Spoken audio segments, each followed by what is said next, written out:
naman akla. Narito tayo ngayon upang matunghayan ang napakainit, nagbabaga at talaga namang usap-usapan at maraming pinaka-inaabangan na issue ni Ate Erica. Sa pagpapatuloy ng ating istorya ay nandito na naman si Kalinga Val Santos Matubang upang kwentuhan tayo at upang i-examine ang istorya ni Ate Erica na away laban sa kanyang pamilya o laban sa kanyang lolo at lola. Narito nga si Kalingap Val upang intindihin ang away at mag-react sa mga videos about sa kanila. Sa mapagpalang gabi po sa ating lahat. Shout out! Ay po mag-live sa ating pong official YouTube channel, Val Santos Matubang.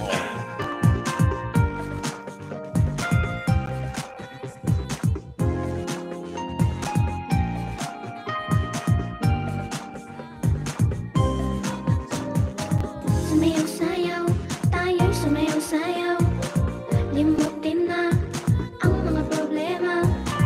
Indak-indak ating mga paa. Sa tugtugin, tayo ay sumabay na. Ang mga kamay Ay lahat ng mga gising pa dyan, taas ang mga paa. Mga gising pa po dyan, ngayon ay oras natin sa buong kapuluan. Alas 11:48 na po ng gabi.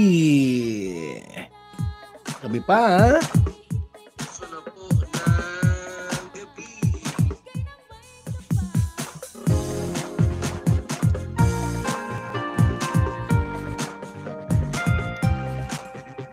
Mga gising pa dyan. Abay magkape-kape muna kayo. Tayo po ay gising ba po? Ang hirap matulog ng gutom. Kaya alam niyo po mga kalinga bakit may 7-Eleven. Nauso ang 7-Eleven no? Kasi doon sa mga taong hirap matulog pag gutom. Kaya dapat may 7-Eleven. Meron kayo sa Hong Kong 7-Eleven. Dami ng 7-Eleven sa iba't ibang bahagi ng ating bansa. Okay, bago po ang lahat, isang mapagpalang umaga sa magising pa po kay Erica Alpon Vlogs, Arlene, shout out, Susan, Sulatan, magandang evening, Jen Kasakiti, Ati Daday, and Rina's Community. Hello rin po kay Kuya Ken's TV, shout out, at also kay BG. Sa pagpapatuloy nga ay talagang persigido si Kalingap Val Santos Matubang na malaman ang katotohanan at kung sino talaga ang mali o hindi sa pagitan ni Ate Erica at ng kanyang pamilya. Wala namang kinakampihan si Kalingap Val Santos Matubang, kaya naman napakaganda rin ang usapang ito dahil hindi kumakampi si Kalingap Val at sinasabi niya lang talaga ang totoo na judgment at ang nararapat na pag-usapan sa issue na ito. At also kay BG Vilangers Vlog and Bel Santos, kay Inday PB, Inday Siva, shout out sa ating lahat. Magandang morning, evening, at afternoon. ang mga kamay ay ikaw-ay-kaway.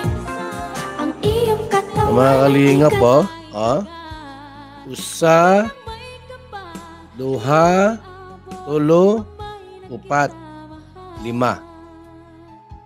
Limang pabahay po sa buwang ito. Hindi pa tapos ang buwan ng Mayo. Tandaan nyo po, ngayon ay Mayo 14 pa lang. Kalagitnaan ng Mayo, pero po mga kalingap, 5 pabahay po ang ating i-ribbon cutting. Ay Carla, tapos na, di ba? Ha? Tapos bukas, ining kay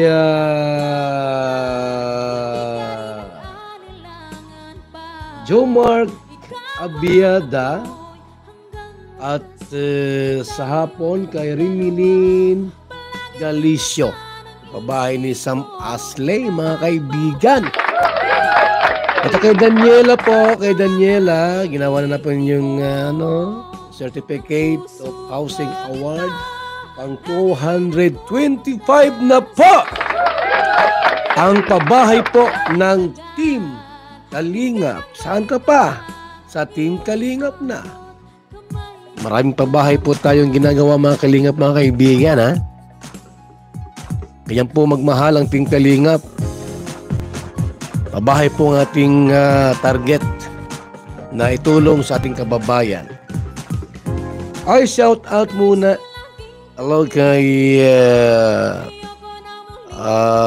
Jinjan TV.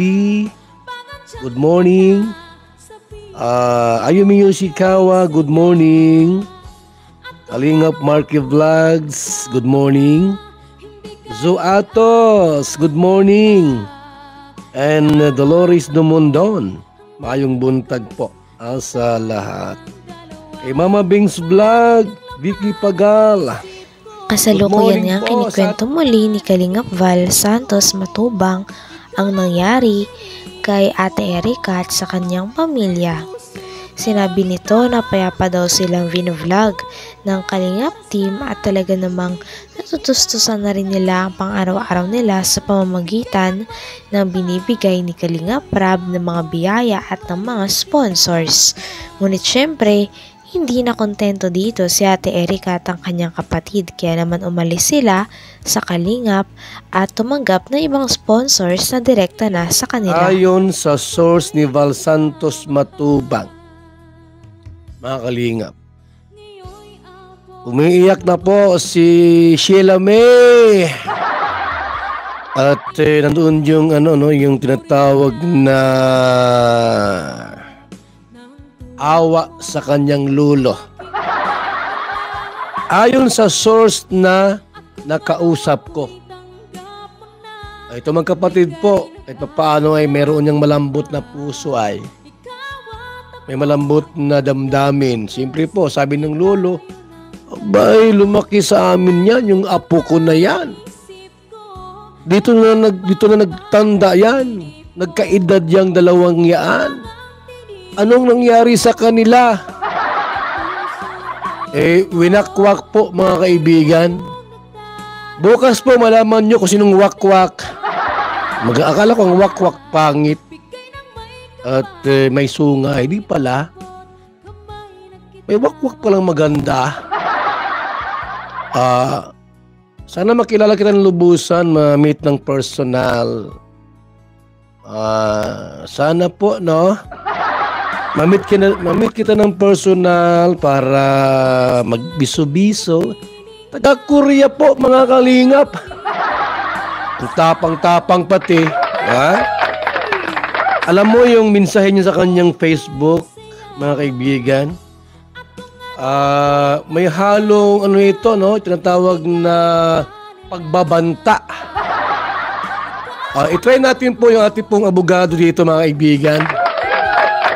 Huwag naman sanang bantaan yung mga senior citizen at walang kalaban-laban. Maawa naman kayo sa kanila. Ito po, mga Kalingap po, nagbabanta ining maray. Sino ba ini, Kuya Val?